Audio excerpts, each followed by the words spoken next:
2026 പരീക്ഷിച്ചു നോക്കാവുന്ന 4 ഉപദേശം ഞാൻ പറയാം. കഴിഞ്ഞ ഒരു കൊല്ലമായിട്ട് നിങ്ങൾക്കുണ്ടായ കൊച്ചു കൊച്ചു സന്തോഷങ്ങളും കൊച്ചു കൊച്ചു അച്ചീവ്മെൻറ്റ്സും ഒക്കെ നിങ്ങൾ സോഷ്യൽ മീഡിയ പ്ലാറ്റ്ഫോംസിലൊക്കെ പോസ്റ്റ് ചെയ്യുമ്പോൾ അത് കണ്ടിട്ടും കണ്ടില്ല എന്ന് ഭാവിക്കുന്ന കുറച്ച് പരിചയക്കാരില്ലേ?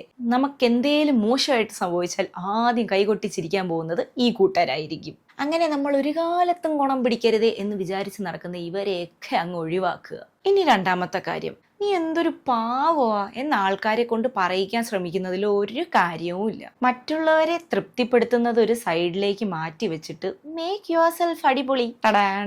ഇത്രയും കാലം നിങ്ങളെ തിരിഞ്ഞു പോലും നോക്കാതെ നിന്നിരുന്ന പലരും നിങ്ങളെ റെസ്പെക്ട് ചെയ്യാൻ തുടങ്ങുന്നത് നിങ്ങൾക്ക് കാണാനായിട്ട് പറ്റും. അതായത് having self respect makes you attractive. മൂന്നാമത്തെ കാര്യം, നിങ്ങളുടെ ഫാമിലിയിലോ ഫ്രണ്ട്സിൻ്റെ ഇടയ്ക്കോ ഒക്കെ ഭയങ്കര ബിസി ആയിട്ടുള്ള ആരെങ്കിലും ഉണ്ടോ? അതായത് നിങ്ങൾ അങ്ങോട്ട് ചെന്ന് നിങ്ങളുടെ വില കളഞ്ഞ് സംസാരിച്ചിട്ടും അവർ ഭയങ്കര ബിസി ആണെന്ന് പറഞ്ഞ് അവോയ്ഡ് ചെയ്ത് നടക്കുന്ന ചിലർ.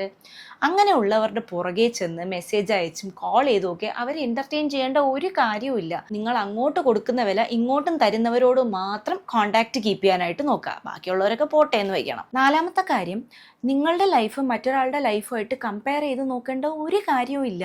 അവന് മാത്രം എല്ലാം സെറ്റായി, എൻ്റെ ലൈഫ് ഒന്നും ആയിട്ടില്ല എന്ന് വിചാരിക്കുന്ന നിങ്ങൾക്ക് അവരുടെ ലൈഫിൻ്റെ ട്രെയിലർ മാത്രമേ അറിയാവുള്ളൂ. മെയിൻ പിക്ചർ കാണണം എന്നുണ്ടെങ്കിൽ കുറേ കൂടെ സൂം ചെയ്യണം. മനസ്സിലായില്ലേ?